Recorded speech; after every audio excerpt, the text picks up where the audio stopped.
ಎಲ್ಲರಿಗೂ ನಮಸ್ಕಾರ. ನನ್ನ ಯೂಟ್ಯೂಬ್ ಚಾನಲ್ಗೆ ಸ್ವಾಗತ. ವಿದ್ಯಾರ್ಥಿಗಳೇ, ಇಂದಿನ ವಿಡಿಯೋದಲ್ಲಿ ನಾನು H.G. ಸಣ್ಣಗುಡ್ಡಯ್ಯ ಇವರು ಬರೆದಂತಹ ಸುಖ ಅನ್ನುವಂತಹ ಲೇಖನದ ಪ್ರಶ್ನೋತ್ತರವನ್ನು ಹಾಕ್ತಾ ಇದ್ದೇನೆ. ವಿದ್ಯಾರ್ಥಿಗಳೇ, ಮೊದಲಿಗೆ ನೋಡ್ತಾ ಹೋಗೋಣ. ನಾವು ಒಟ್ಟಿಗೆ ಇದಕ್ಕೆ ಸಂಬಂಧಿಸಿದ ಹಾಗೆ 8 ಅಂಕದ 3 ಪ್ರಶ್ನೆಗಳಿವೆ. ಈ 3 ಪ್ರಶ್ನೆಗಳಲ್ಲಿ ಯಾವ ಪ್ರಶ್ನೆ ಬಂದರೂ ಕೂಡ ನಾನು ಮುಂದೆ ಸಾರಾಂಶವನ್ನು ಹೇಳ್ತೇನೆ ನೋಡಿ. ಆ ಸಾರಾಂಶವನ್ನು ನೀವು ಕೇಳಿಸ್ಕೊಂಡ್ರೆ ಸಾಕು, ಬರಿತಾ ಹೋಗ್ಬೋದು. ತುಂಬ ಸುಲಭ ಇದೆ.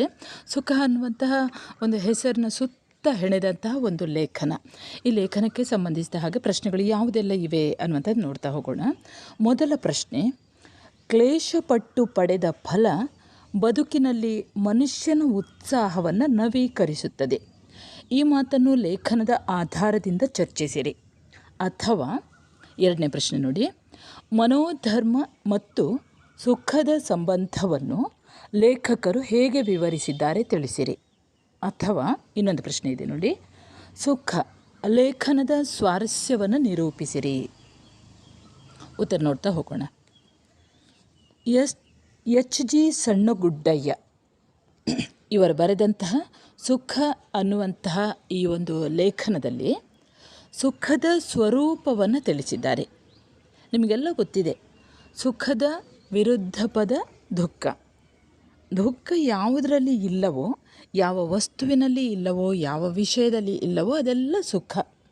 ಇಲ್ಲಿ ಲೇಖಕರು ಕೂಡ ಈ ಸುಖ ಅಂದರೆ ನಾವು ಪ್ರೀತಿಯಿಂದ ಬಯಸುವಂತಹ ವಸ್ತು ಯಾವುದಿದೆಯೋ ಅದರಲ್ಲಿ ಸುಖ ಇದೆ. ನಮ್ಮ ಜೀವನಕ್ಕೆ ಅವಶ್ಯಕವಾದಂತಹ ಸಾಮಗ್ರಿಗಳಲ್ಲಿ ಅಥವಾ ಜೀವನಾಧಾರವಾದಂತಹ ವಸ್ತುಗಳು, ಜೀವನಕ್ಕೆ ಆಧಾರವಾಗಿರುವಂತಹ ಯಾವುದೆಲ್ಲ ವಸ್ತುಗಳು ಇವೆಯೋ ಅದರಲ್ಲಿ ಈ ಸುಖ ಇದೆ. ಈ ಸುಖ ಅನ್ನುವಂಥದ್ದು ಯಾವುದೆಲ್ಲ ವಸ್ತುಗಳಲ್ಲಿ ಇವೆಯೋ ಅದೇ ಸುಖ ಕೆಲವರಿಗೆ ಆ ವಸ್ತುಗಳಲ್ಲಿ ಇಲ್ಲದೇ ಇರಬಹುದು. ಕೆಲವರಿಗೆ ಆ ವಸ್ತುವಲ್ಲಿ ಸುಖವನ್ನು ಕಾಣ್ತಾರೆ ಕೆಲವರು, ಆದರೆ ಕೆಲವರಿಗೆ ಆ ವಸ್ತುಗಳಲ್ಲಿ ಆ ಸುಖ ಇಲ್ಲದೇ ಇರಬಹುದು. ಇನ್ನು ಕೆಲವರಿಗೆ ಅದೇ ವಸ್ತುವಿನಲ್ಲಿ ಸುಖವಿರಬಹುದು. ಅಂದರೆ ಇದಕ್ಕೆ ಅವರವರ ಮನಸ್ಸೇ ಕಾರಣ ಅಥವಾ ಅವರ ಮನಸ್ಸಿನ ನಿರ್ಧಾರ ಕಾರಣ. ಲೇಖಕರೇ ಹೇಳುವ ಹಾಗೆ ನಮ್ಮ ಸುಖದ ಕೇಂದ್ರ ಬಹುಮಟ್ಟಿಗೆ ನಮ್ಮ ಮನಸ್ಸು. ಅಂದರೆ ನಮ್ಮ ಮನಸ್ಸಿನಲ್ಲಿ ಆ ಸುಖ ಅನ್ನುವಂಥದ್ದಿದೆ. ಅಂದರೆ ನಮ್ಮ ಮನಸ್ಸು ಯಾವುದನ್ನು ಇಷ್ಟಪಡ್ತದೋ ಅದರಲ್ಲಿ ಸುಖ ಇದೆ. ಕೆಲವು ಸಲ ನಮ್ಮ ಮನಸ್ಸಿನ ಇಷ್ಟ ಆ ಸುಖವನ್ನು ಮೀರಿ ಇರಬಹುದು. ಅದು ಕಾವ್ಯದ ರಸಾನಂದವೂ ಆಗಿರಬಹುದು. ಹಾಗೆ ಇನ್ನೊಂದು ಉದಾಹರಣೆ ಹೇಳ್ತಾರೆ ಲೇಖಕರು ಹೇಳ್ತಾರೆ, ಜಿಮೂತ ವಾಹನ ಧರ್ಮವೀರ ರಸವೂ ಆಗಿರಬಹುದು. ಒಟ್ಟಾರೆ ಸುಖಕ್ಕೆ ನಮ್ಮ ಮನಸ್ಸಿನ ಇಷ್ಟವೇ ಪ್ರಬಲ ಕಾರಣವಾಗಿದ್ದು, ಹೀಗಾಗಿ ಮನಸ್ಸೇ ನಮ್ಮ ಸುಖದ ಕೇಂದ್ರವಾಗಿದೆ ಅಂತ ಹೇಳ್ತಾರೆ.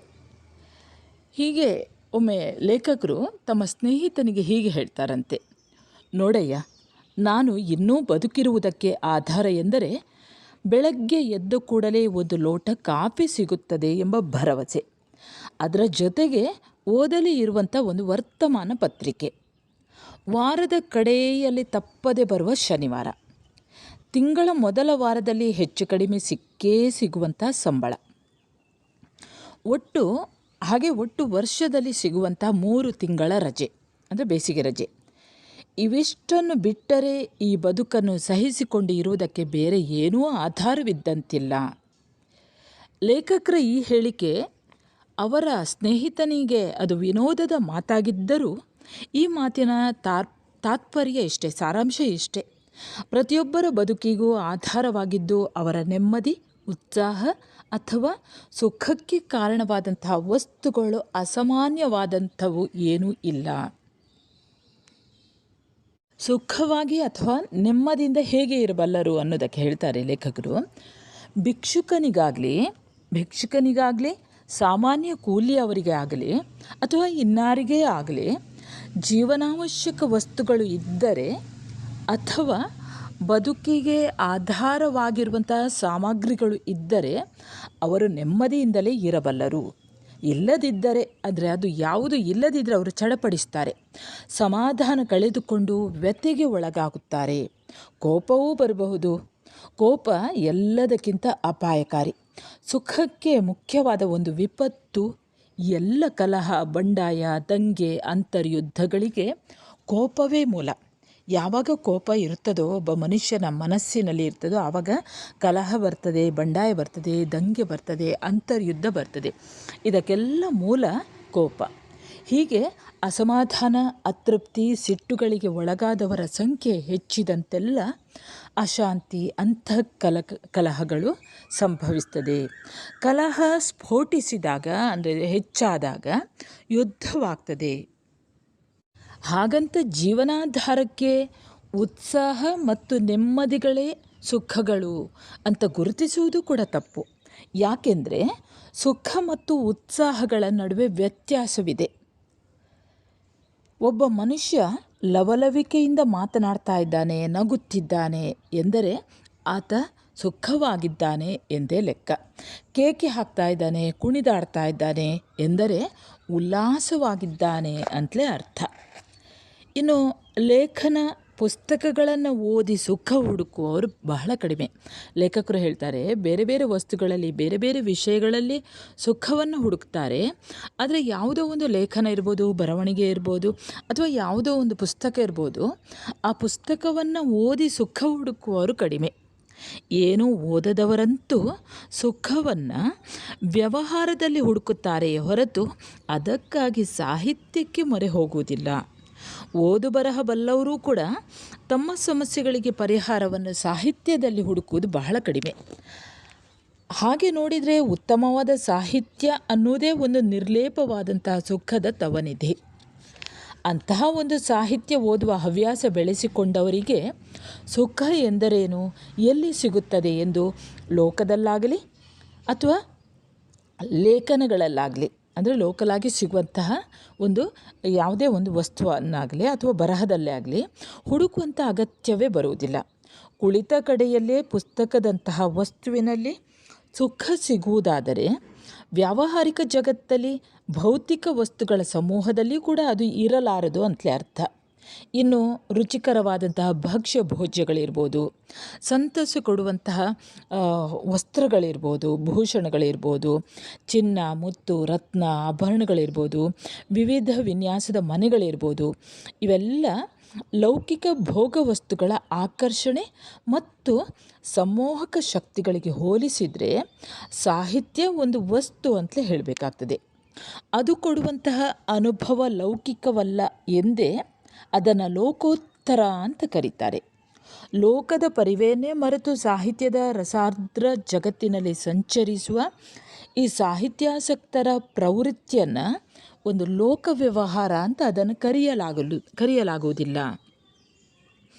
ಹಾಗೆ ಇನ್ನೊಬ್ಬರ ಹಂಗಿಲ್ಲದೆ ಅತ್ಯಂತ ಕಡಿಮೆ ವೆಚ್ಚದಲ್ಲಿ ಪಡೆಯುವ ಸುಖಗಳ ಪಟ್ಟಿಯಲ್ಲಿ ನಾವು ಮೊದಲು ಪರಿಗಣಿಸಬೇಕಾದದ್ದು ಓದಿನ ಸುಖ ಅಂತ ಲೇಖಕರು ಹೇಳ್ತಾರೆ. ಇದಕ್ಕೆ ಸಮಸೋದರವೆನ್ನಬಹುದಾದಂಥ ಇನ್ನೊಂದು ಸುಖ ಎಂದರೆ ಸಂಗೀತ ಸುಖ. ಓದೋದ್ರಲ್ಲಿಯೂ ಕೂಡ ಸುಖವನ್ನು ಕಾಣ್ಬೋದು. ಹಾಗೆ ಅದಕ್ಕೆ ಜೊತೆಯಾಗಿ ಇರುವಂಥದ್ದು ಇನ್ನೊಂದು ಸಂಗೀತ. ನೀವು ಕೇಳಿರ್ಬೋದು, ಸಂಗೀತದಲ್ಲಿ ಸುಖ ಸಿಗ್ತದೆ.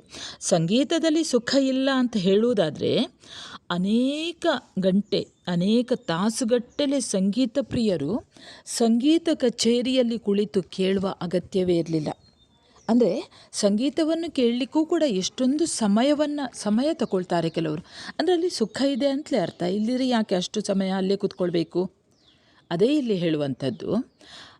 ಅದೇ ಸಿತಾರ್ ಇರ್ಬೋದು, ಸರೋದ್ ವಾದನ ಇರ್ಬೋದು, ಬಾನ್ಸುರಿ ವಾದನ ಇರ್ಬೋದು, ಕೆಲವರು ಕೇಳ್ತಾ ಕೂತ್ಕೊಳ್ತಾರೆ. ಅಥವಾ ನಾವೇ ಕೇಳ್ತಾ ಇರುವಾಗ ಅದು ಮುಗಿದಾಗ ಅಯ್ಯೋ ಎಷ್ಟು ಬೇಗ ಮುಗಿದು ಹೋಯ್ತಲ್ಲ ಅನ್ನಿಸೋದೇ ಹೆಚ್ಚು. ಇನ್ನು ತಾಸುಗಟ್ಟಲೆ ಓದುವುದರ ರೀತಿಯೂ ಕೂಡ ಇದೆ. ಓದಿನಿಂದ ಸುಖ ಇಲ್ಲ ಎನ್ನುವುದಾಗಿದ್ದರೆ ತಾಸುಗಟ್ಟಲೆ ಓದುವ ಅಗತ್ಯವೇ ಇರಲಿಲ್ಲ. ಬರಹಗಾರನಿಗೆ ತನ್ನ ಒಂದು ಲೇಖನ ಒಳ್ಳೆಯ ಪತ್ರಿಕೆಯಲ್ಲಿ ಬಂದಿದೆ ಅನ್ನುವಾಗ, ತನ್ನ ಒಂದು ಪುಸ್ತಕ ಅಥವಾ ತನ್ನ ಒಂದು ಪುಸ್ತಕ ಸುಂದರವಾಗಿ ಪ್ರಕಟವಾಗಿದೆ, ಮುದ್ರಣಗೊಂಡಿದೆ ಅಂತ ಇದ್ದಾಗಲೂ ಕೂಡ ಆತನಿಗೆ ಸುಖ ಉಂಟಾಗ್ತದೆ, ಸಂತೋಷ ಉಂಟಾಗ್ತದೆ. ಹಾಗೆ ಒಬ್ಬ ರೈತನಿಗೆ ಆತ ಕಷ್ಟಪಟ್ಟು ಬಿತ್ತಿ ಬೆಳೆದಂತಹ ಒಂದು ಹೊಲದಲ್ಲಿ ಒಳ್ಳೆಯ ಬೆಳೆ ಬಂದಾಗಲೂ ಕೂಡ ರೈತನಿಗೆ ಸಿಗುವಂಥದ್ದು ಸಂತೋಷ. ಹೀಗೆ ಮನೆ ಕಟ್ಟುವಾಗಿರ್ಬೋದು, ಫಲಿತಾಂಶ ಬರುವಾಗಿರ್ಬೋದು, ಅಥವಾ ಯಾವುದಾದ್ರೂ ಒಂದು ಅವಾರ್ಡ್ ಪ್ರಶಸ್ತಿ ಬಂದಾಗಿರ್ಬೋದು, ಆವಾಗ ಅನುಭವಿಸಿದಂತಹ ಆ ಒಂದು ಸುಖವೇ ಅದು ಸಂತೋಷ, ಆ ಸಂತೋಷವೇ ಸುಖ. ಅದು ಹೀಗೆ ಸುಖ ಅನ್ನುವಂತಹ ಮಾತಿಗೆ ವೈಜ್ಞಾನಿಕವಾಗಿ ವ್ಯಾಖ್ಯಾನ ಕೊಡುವಂಥದ್ದು, ಡೆಫಿನಿಷನ್ ಕೊಡುವಂಥದ್ದು ಬಹಳ ಕಷ್ಟ. ದುಃಖದ ಕಾರಣಗಳನ್ನು ಗುರುತಿಸಿ ಅವುಗಳನ್ನು ನಿವಾರಿಸುವುದರಿಂದ ಸಿಗುವುದೇ ಸುಖ ಅನ್ನಬಹುದು. ಉದಾಹರಣೆಗೆ, ನಮ್ಮ ದುಃಖಕ್ಕೆ ಕಾರಣವಾದಂತಹ ಒಂದು ಕಾಯಿಲೆಯನ್ನು ವಾಸಿ ಮಾಡಿಕೊಳ್ಳುವುದರ ಮೂಲಕ ನಾವು ಸುಖಿಗಳಾಗಬಹುದು. ಕಾಯಿಲೆ ವಾಸಿಯಾದ ಮೇಲೆಯೂ ಕೂಡ ದುಃಖ ಒಂದು ವೇಳೆ ನಿವಾರಣೆಯಾಗಲಿಲ್ಲ ಅಂತ ಇದ್ದರೆ ಆ ಸುಖಕ್ಕೆ ಕಾರಣವಾದ ಕಾರಣಗಳು ಇನ್ನೂ ಕೂಡ ಇವೆ ಅನ್ನುವಂಥದ್ದು. ಅಂದರೆ ಆ ದುಃಖದಲ್ಲಿ ಇದ್ದೇವೆ ಅಂದರೆ ಇನ್ನೂ ಬೇರೆ ಯಾವುದೋ ಒಂದು ಸುಖಕ್ಕೆ ಸಿಗುವಂತಹ ಒಂದು ಕಾರಣಗಳು ಬೇರೆ ಯಾವುದೋ ಇದೆ ಅಂತ ಅರ್ಥ. ಯಾರದೋ ಬಗೆಗೆ ನಮಗಿರುವ ದ್ವೇಷ ಅಥವಾ ಅಸಮಾಧಾನಗಳು ನಮ್ಮನ್ನು ಅಸುಖಿಗಳನ್ನಾಗಿ ಮಾಡಿದ್ದರೆ ಅದಕ್ಕೆ ಇರುವಂತಹ ಒಂದು ಪರಿಹಾರ ಎಂದರೆ ಔದಾಸೀನ್ಯ ಭಾವವನ್ನು ತಾಳಿ ಬಾಧಿಸ್ತಾ ಇರುವಂತಹ ಆ ಯೋಚನೆಯಿಂದ ಮನಸ್ಸನ್ನು ನಿವೃತ್ತಿಗೊಳಿಸುವುದು. ಅಂದರೆ ಆ ಒಂದು ಯೋಚನೆಯನ್ನೇ ಬಿಟ್ಟು ಬಿಡುವಂಥದ್ದು. ಇದು ಸುಲಭದ ಮಾರ್ಗ ಅಂತ ಲೇಖಕರು ಹೇಳ್ತಾರೆ. ಹೀಗೆ ನಮ್ಮ ಸುಖದ ಕೇಂದ್ರ ಬಹುಮಟ್ಟಿಗೆ ನಮ್ಮ ಮನಸ್ಸು. ಅಂದರೆ ಮನಸ್ಸನ್ನು ಬಿಟ್ಟು ಬೇರೆ ವಸ್ತುಗಳಿಗೂ ಸುಖಕ್ಕೂ ಸಂಬಂಧವಿಲ್ಲ ಎಂದಲ್ಲ. ಸುಖವಾಗಿರಲು ಕೆಲವು ಕನಿಷ್ಠ ಸೌಲಭ್ಯಗಳು ಬೇಕು. ಅವಿಲ್ಲದೆ ಲೇಖಕರು ಹೇಳ್ತಾರೆ, ಪದ್ಮಾಸನ ಹಾಕಿ ಸುಖವನ್ನು ಸಾಧಿಸ್ತೇವೆ ಅಥವಾ ಧ್ಯಾನ ಮಾಡಿ ನಾವು ಸುಖವನ್ನು ಅನುಭವಿಸ್ತೇವೆ ಅಂತ ಇದ್ದರೆ ಅದು ಅವಾಸ್ತವ ವಿಚಾರ. ಹಾಗೆಯೇ ಅದರ ಜೊತೆಯಲ್ಲೇ ಶರೀರದ ಸ್ವಾಸ್ಥ್ಯವೂ ಕೂಡ, ಶರೀರದ ಆರೋಗ್ಯ ಕೂಡ ಮುಖ್ಯ. ಹಾಗೆ ಸೌಂದರ್ಯದ ಒಂದು ಭಾಗ ಆರೋಗ್ಯ ಎಂದು ಹೇಳುವುದಾದರೆ ಸುಖದ ಒಂದು ಮುಖ್ಯವಾದಂತಹ ಭಾಗವೂ ಕೂಡ ಆರೋಗ್ಯ ಅಂತ ಹೇಳಬಹುದು. ಅವಶ್ಯಕ್ಕೆ ತಕ್ಕಷ್ಟು ಆಹಾರ ಪಾನೀಯ ಸೇವಿಸಿದರೆ ಆರೋಗ್ಯವೂ ಉಂಟು, ಸೌಂದರ್ಯವೂ ಉಂಟು, ಸುಖವೂ ಉಂಟು. ಇದು ಯಾವುದರಲ್ಲಿ ಸಿಗ್ತದೆ ಅನ್ನುವಂಥದ್ದನ್ನು ತಿಳಿಯಬೇಕಾದದ್ದು ಬಹಳ ಮುಖ್ಯ. ಒಟ್ಟಿನಲ್ಲಿ ಸುಖ ಎನ್ನುವುದು ಅನುರಕ್ತಿಗಿಂತಲೂ ವಿರಕ್ತಿಗೆ ಸಮೀಪವಾದದ್ದು. ಪ್ರೀತಿ, ವಿರಕ್ತಿ ಅಂದರೆ ತ್ಯಾಗ, ಅಂದರೆ ಅಲ್ಲಿ ವೈರಾಗ್ಯ ಅನ್ನುವಂಥದ್ದು. ಇದು ಪಡೆಯುವುದಕ್ಕಿಂತ ಕೊಡುವುದರಲ್ಲಿ, ಹಂಚಿಕೊಳ್ಳುವುದಕ್ಕಿಂತ ಬಿಡುವುದರಲ್ಲಿ ಸಂತೋಷವನ್ನು ಕಾಣುವಂತಹ ಸ್ವಭಾವ. ಕೊಡುವುದರಲ್ಲಿ ಸುಖವನ್ನು ಕಾಣುವ ಪ್ರವೃತ್ತಿ ಪರಾಕಾಷ್ಠೆಗೆ ಹೋದಾಗ ಅದು ದಯಾವೀರ ಎನ್ನುವಂತಹ ಒಂದು ರಸಕ್ಕೆ ಸಂಬಂಧಿಸಿದ ಗುಣವಾಗ್ತದೆ. ಇಲ್ಲಿ ಅದೇ ಲೇಖಕರೊಂದು ಜೀಮೂತ ವಾಹನನ ಒಂದು ಉದಾಹರಣೆಯನ್ನು ಕೊಡ್ತಾರೆ. ಇದು ಕಾವ್ಯದಲ್ಲಿ ಅಭಿವ್ಯಕ್ತವಾಗುವುದು ಜೀಮೂತ ವಾಹನನ ಪಾತ್ರದಲ್ಲಿ. ಜೀಮೂತ ವಾಹನ ವೃದ್ಧೆ ಮಾತೆಯೊಬ್ಬಳ ಏಕೈಕ ಪುತ್ರನನ್ನು ರಕ್ಷಿಸುವಲ್ಲಿ ತನ್ನ ಪ್ರಾಣವನ್ನೇ ಆತ ತ್ಯಾಗ ಮಾಡ್ತಾನೆ. ಹಾಗಾಗಿ ಅವನು ದಯಾವೀರನಾಗಿದ್ದಾನೆ. ಇಂತಹ ಒಂದು ಅಪರೂಪದ ತ್ಯಾಗ ಮನೋಧರ್ಮ ಕೂಡ ಲೋಕದ ವಿಷಯದಲ್ಲಿ ಪ್ರವೃತ್ತಿಯ ಧರ್ಮವನ್ನು ಉಪಸಂಹರಿಸಿ ನಿವೃತ್ತಿಯನ್ನು ಆಯ್ಕೆ ಮಾಡಿಕೊಳ್ಳುವುದರಿಂದ ಬಂದದ್ದು ಅನ್ನುವಂಥದ್ರಲ್ಲಿ ಯಾವುದೇ ಎರಡು ಮಾತಿಲ್ಲ. ವಿದ್ಯಾರ್ಥಿಗಳೇ, ಈ 3 ಪ್ರಶ್ನೆಗಳು ಇದು ಉತ್ತರ. ಇದನ್ನು ಸ್ವಲ್ಪ ಸರಿಯಾಗಿ ಕೇಳಿಸಿಕೊಂಡ್ರೆ ಸಾಕು.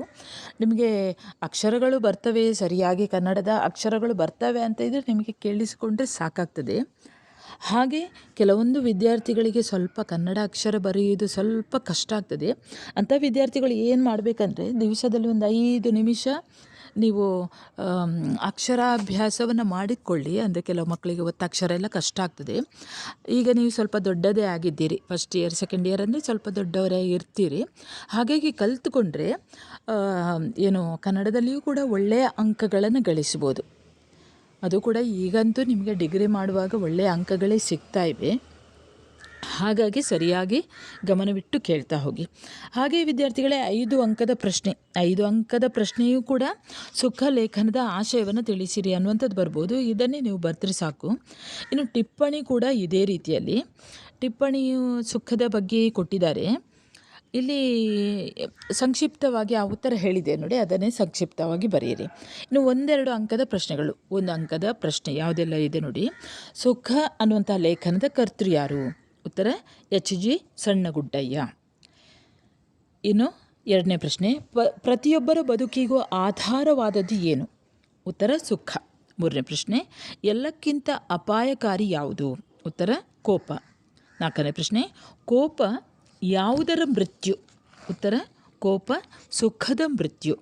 ಇನ್ನು ಐದನೇ ಪ್ರಶ್ನೆ, ಕಲಹ, ಬಂಡಾಯ, ದಂಗೆ, ಅಂತರ್ಯುದ್ಧಗಳಿಗೆ ಮೂಲ ಯಾವುದು? ಉತ್ತರ ಕೋಪ. ಆರನೇ ಪ್ರಶ್ನೆ, ಲವಲವಿಕೆ, ನಗು ಯಾವುದರ ಸಂಕೇತಗಳು? ಉತ್ತರ ಸುಖದ ಸಂಕೇತಗಳು. ಏಳನೇ ಪ್ರಶ್ನೆ, ಕೇಕೆ, ಕುಣಿತ ಯಾವುದರ ಸಂಕೇತಗಳು? ಉತ್ತರ ಉತ್ಸಾಹದ ಸಂಕೇತಗಳು. ಎಂಟನೇ ಪ್ರಶ್ನೆ, ದಯಾವೀರ ಯಾರು? ಉತ್ತರ ಜಿಮೂತ ವಾಹನ. ಒಂಬತ್ತನೇ ಪ್ರಶ್ನೆ, ಬುದ್ಧನ ತತ್ವಗಳ ಸ್ಫೂರ್ತಿಯಿಂದ ಸೃಷ್ಟಿಯಾದ ಪಾತ್ರ ಯಾವುದು? ಉತ್ತರ ಜಿಮೂತ ವಾಹನ. ಸರಿ ವಿದ್ಯಾರ್ಥಿಗಳೇ, ಇಲ್ಲಿಗೆ ಸುಖ ಅನ್ನುವಂಥ ಲೇಖನದ ಸಾರಾಂಶ ಪ್ರಶ್ನೋತ್ತರಗಳು ಮುಕ್ತಾಯವಾಗ್ತದೆ. ವಿದ್ಯಾರ್ಥಿಗಳೇ, ನೀವು ನನ್ನ ಚಾನೆಲ್ಗೆ ಹೊಸಬರಾಗಿದ್ದಲ್ಲಿ ಮೊದಲು ಸಬ್ಸ್ಕ್ರೈಬ್ ಮಾಡುವುದನ್ನು ಮರೆಯದಿರಿ. ಒಂದು ಲೈಕ್ ಕೊಡಿ, ಕಮೆಂಟ್ ಮಾಡಿ. ಹಾಗೆ ನಿಮಗೆ ನಿಮ್ಮ ಕನ್ನಡ ಪಠ್ಯಕ್ಕೆ ಸಂಬಂಧಿಸಿದ ಹಾಗೆ ಅನೇಕ ಹೆಚ್ಚು ಕಡಿಮೆ ಎಲ್ಲ ಪಾಠಗಳನ್ನು ಹಾಕಿದ್ದೇನೆ. ಕೆಲವೊಂದು ಪಾಠಗಳನ್ನು ಮಾಡಲಿಲ್ಲ ಇರಬೇಕು. ನಿಮಗೆ ತುಂಬ ಅರ್ಜೆಂಟ್ ಬೇಕು ಅಂತ ಇದ್ದರೂ ಒಂದು ಮೆಸೇಜ್ ಮಾಡಿ, ಕೂಡಲೇ ಆ ಪಾಠವನ್ನು ಮಾಡಿ ನಾನು ಅಪ್ಲೋಡ್ ಮಾಡ್ತೇನೆ ವಿದ್ಯಾರ್ಥಿಗಳೇ. ಸರಿ, ಇನ್ನೊಂದು ಹೊಸ ಪಾಠದೊಂದಿಗೆ ಮತ್ತೆ ಬರುತ್ತೇನೆ. ಅಲ್ಲಿಯವರೆಗೆ ನಮಸ್ಕಾರ.